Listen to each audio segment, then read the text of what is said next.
Mayong buntag mga migs mga bay. Another day, another sunshine. For today's video mga migs, andito ako ngayon sa Basay. So update lang po tayo kung anong kaganapan dito sa pagtawid ng Amandayahin Port, Basay to Tacloban. So dito po tayo sa may junction papuntang Barangay San Antonio, papuntang port ng Amandayahin. Nagtanong po tayo dito kung kung pwede magpa-reserve ng sa Coast Guard. So, nakikita natin migs, andyan yung action padayon. Diyan yung Coast Guard. Doon tayo magtatanong kung may biyahe o wala. Dito lang po mga migs. So kung manggagaling kayo sa Manico, bandang kanan, andito papuntang Amandayahin Port. So Malabo. Kasi nagtatanong na ako sa Coast Guard, ang sabi is wala silang reservation.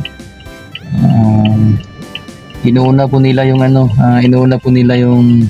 mga pagkain, mga perishable goods, inuuna nila. So makakasakay ngayon yung walang reservation po yung mga pagkain saka mga essential goods, walang reservation. Baka sila una makakasakay. So nakita naman natin sobrang haba ng pila. So kawawa na naman tayo dito pabalik ng Tacloban. So ayan na mga mix, update na po kayo mamaya. Thank you.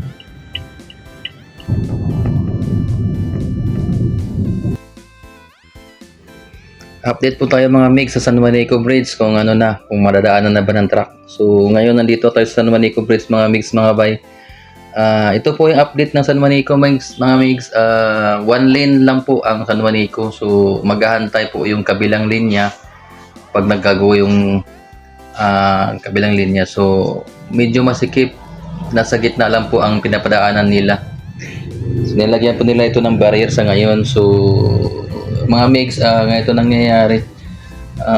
Ang San Juanico ay hindi po padadaanan yung mga malalaking truck tulad ng heavy equipments o ang allowed lang po dito mga mix sa San Juanico ay 3 tons below ang allowed lang po dito sa San Juanico Bridge. At nang lumalampas ng 3 tons, hindi po makakatawid.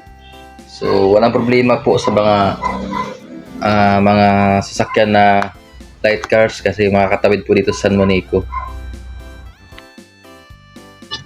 Malaking abala po mga mix ang nangyayari sa San Juanico ngayon mula nung pinagbawal nila ang 3 tons above. Apektado po ang mga negosyante dito sa Leyte area hanggang sa Mindanao. Kasi wala pong ibang dadaanan po dito mga mix kundi itong tulay na ito. Magmula ng Maynila hanggang sa Visayas hanggang Mindanao. Dito po dadaan sa tulay na ito mga mix. So dapat regular maintenance dapat nila ito. So nangyayari lagi silang humihingi ng budget sa gobyerno. May budget naman ito mga mix, kaya lang inuuna pa nila yung lights ng tulay na hindi naman kailangan. So malaki ang budget po dito mga mix, milyon ang budget po dito sa San Juanico Bridge, kaya lang ang nangyayari ginagawa nila yung kalsada lang. So hindi nila alam yung sa ilalim ng tulay ay malala na pala ang sitwasyon, kinakalawang na at delikado na sa mga heavy equipments, kaya pinagbabawal na ng DPWH na dadaan sa tulay na ito. So kawawa ang mga motorista mga mix kasi hindi nakapag-prepare o hindi nakapaghanda, hindi nakapag-ready dahil biglaan lang po na pinagbabawal ang mga 3 tons above dito sa San Juanico Bridge. Sana maaksyonan ito agad ng ating national government dahil marami na pong nahirapan itong mga negosyante, lalong-lalo na sa mga bus na mga pasahero na hindi makakatawid dito sa tulay na ito. Dagdag perwisyo po sa taong bayan ang nangyayari sa San Juanico Bridge dahil another expenses na naman ito ng mga commuters dahil instead na diretso na yung sasakyan nila, magiging mangyayari hihinto yung sasakyan nila dito sa tulay at hindi makakatawid. So ang libre nga ang pagsatawid sa tulay ng mga pasahero, kaya lang hanggang doon lang sa pagtawid lang. So masasakay naman sila ulit para sa Tacloban. So doble pahirap mga mix mga bay sa nangyayari sa San Juanico Bridge. Sana maaksyonan agad ito ng ating government.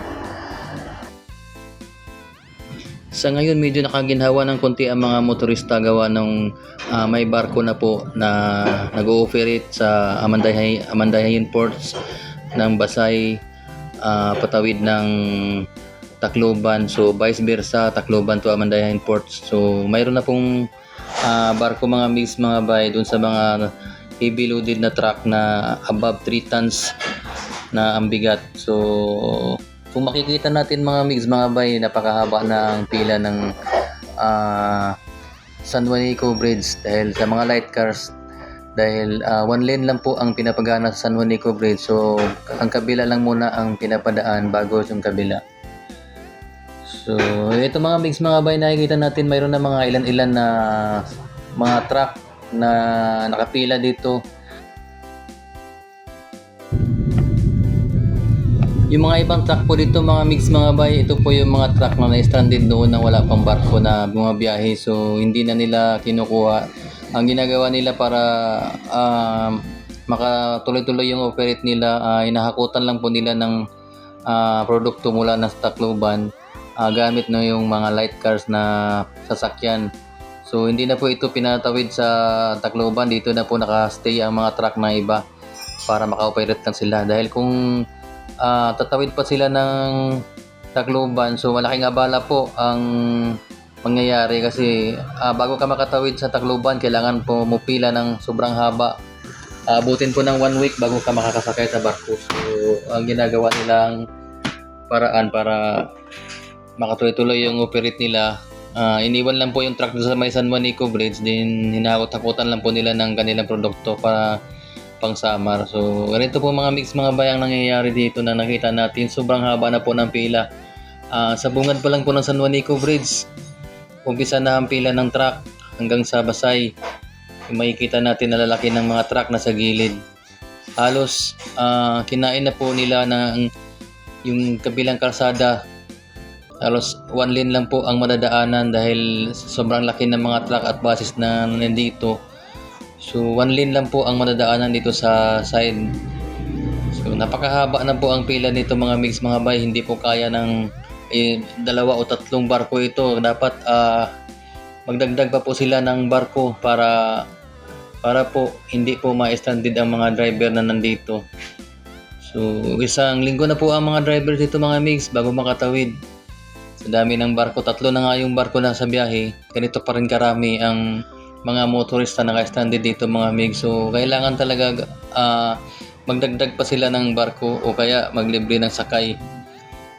So pagkakaalam ko mga mix mga bay, good news dun sa mga pangarga na essential good o kaya yung mga pangarga na perishable good, yung masisira, dahil libre po ang sakay ng barko. Wala pong bayad sa mga perishable, sa essential goods. Libre na po. So malaki po ang ginhawa na ginawa nila ito dahil malalaki po itong mga truck na kinagahan ng mga perishable goods at saka essential goods. Kasama na rin po ang mga tanker ng gasolina na libreng sakay na ngayon. So medyo masikip po dito mga mix mga bay dahil ang nangyayari one lane na lang po. So makita natin halos hindi na po pwede magsalubong yung dalawang sasakyan dahil malalaki po ang truck na nakatambay doon sa gilid ng kalsada ng Basay. Sana lang po madagdagan pa po yung barko na babiyahing sa Tacloban to Amandayan Port para po yung mga truck po dito.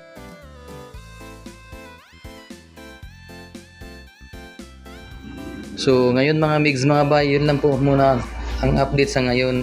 Importante mabawas-bawasan na po yung nakapila dito na sasakyan na malalaki gawa nung libre na po sakay ng mga truck na essential goods ang pangarga at saka itong mga perishable goods na pangarga, yung mabubulok katulad ng mga saging at mga iba pa na pangarga. So libre na po sila, so mababawasan na po yung mga pila ng sasakyan dito sa mga mix mga bay. So hanggang dito lang po mga mix mga bay, hanggang sa sunod na update po sa ating pagta-travel. Huwag niyo kalimutan mag-share, like sa aking video mga migs mga bay. Pa-support naman mga migs. Kahit simpleng like lang. Sana matutulungan po ninyo ang aking channel. Maraming salamat mga migs mga bay. Hanggang sa muli nating pagkikita. Maraming salamat. Bye-bye.